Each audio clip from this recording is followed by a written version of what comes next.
Argentina is located in South America and is the second largest country on the continent after Brazil. The capital city is Buenos Aires, which is served as the country's political and economic center.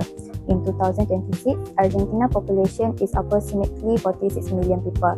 The country is rich in natural resources and is known for agriculture export, such as soybean, wheat, corn, and beef. However, Argentina has experienced several economic challenges over the years, particularly high inflation and unemployment. For national income of Argentina, national income refers to the total value of all goods and services produced by a country within 1 year. The most commonly used measure of national income is gross domestic product or GDP. 2026, Argentina GDP is estimated at $688.38 billion USD, with a growth rate of 3.5%. A higher GDP means more economic activity. This positive growth shows that Argentina is recovering after years of economic instability. To measure national income, economists use three approaches: the production approach, the income approach, and the expenditure approach. First one is product approach. The production approach measures national income by calculating the value of goods and services produced by different sectors of the economy. In Argentina, the service sector contributes the largest share of GDP at 53.7%, followed by the industrial sector at 24.0% and the agriculture sector at 5.8%. The service sector includes the activities such as banking, tourism, trade, and the transportation, while the industrial sector focuses on manufacturing such as automobile production, food processing, and petrochemical industry. Although agriculture contributes the smallest share, it remains the important of export and foreign exchange earning. The income approach. The income approach measures national income by adding up all income earned by the factors of production. These include four main components.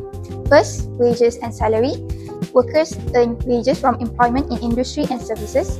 Second, rent. Landowner receive rent from the use of land and property. Third, interest. Financial institutions and lenders receive interest from loan and investment. Fourth, profit. Businesses earn profit through the production and sale of goods and services. Now, here's the challenge. The service sector employs more than 3/4 of Argentina's workforce. That means wages and salary make up a significant portion of national income. However, high inflation reduces the real value of wages. This is one of the major economic challenges currently faced by Argentina. The expenditure approach measures GDP by calculating the total spending in the economy using the formula, where C is consumer spending, I is investment spending, G is government spending, S is exports, and M is imports. When we look at Argentina, consumer spending contributes significantly to GDP because households spend money on necessities such as food, transportation, healthcare, and other goods and services. Besides consumer spending, businesses also contribute through investment spending when they purchase machinery, equipment, or build new facilities to expand their operations. The government further supports economic activity through spending on education, healthcare, infrastructure, and public services. Another important component is net exports, which represent the difference between exports and imports. This is particularly important because Argentina is a major agricultural exporter. When demand for its exports increases, businesses receive more orders from overseas and therefore increase their production. As production expands, firms may hire more workers, which create additional employment opportunities and increasing household income. With higher income, consumers are able to spend more on goods and services, which further stimulates economic activity. Therefore, strong export performance not only benefits businesses but also contributes to higher GDP growth and overall economic development in Argentina.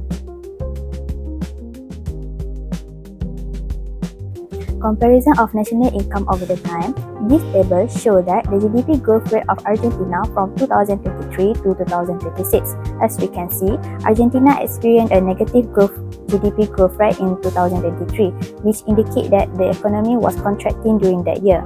However, the situation improved in 2024 when GDP growth rate became positive. The growth rate continued to increase in 2025 and 2026. Several factors contribute to this improvement. First, the government introduced economic reform to strengthen the economy. Second, better inflation control measures help stability prices. In addition, increased investor confidence encourage more investment activity. Lastly, the recovery of business activity also support economic growth. For inflation, one of the biggest issues affected Argentina national income is inflation. Inflation occurs when the price of goods and services continue to rise over time. As price increase, people can buy fewer goods and services with the same amount of the money, which lowers their purchase power. This also reduces consumer confidence as people can buy more caution about spending. Business face higher production costs, which can reduce their profit, discourage investment activity. As a result, economic growth slows down and the national income may decrease. For the unemployment, another major issue affecting Argentina's national income is unemployment. The unemployment occurs when people who are willing and able to work cannot find a job. When unemployment rises, households earn less income, which reduces their ability to spend on goods and services. Lower consumer spending leads to lower demand, causing the business to reduce production levels. With fewer people working and contributing to production, the economic growth more slowly. Next, economic overview of Argentina are focusing specifically on their government policies. In an effort to improve national income, the Argentine government has introduced a dual approach using both fiscal and monetary policies. First, let's look at fiscal policy. The primary focus here for the government to reduce budget deficits and strictly control public expenditure. To explain why this matters, reducing excessive government spending is crucial because it helps control inflation and restores overall economic stability. Next, we have monetary policy, which is managed by the central bank to control the money supply and tackle inflation. The main goal here is price stability. When prices are stable, it creates a predictable environment that encourages investment and business expansion. This creates a very positive ripple effect.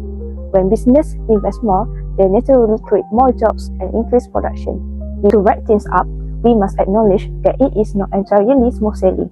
Argentina continues to face significant ongoing challenges, particularly with inflation and unemployment. However, despite these persistent hurdles, the current government reforms and strategic economic policies have successfully provided a foundation to support economic growth and steadily improve the nation's income.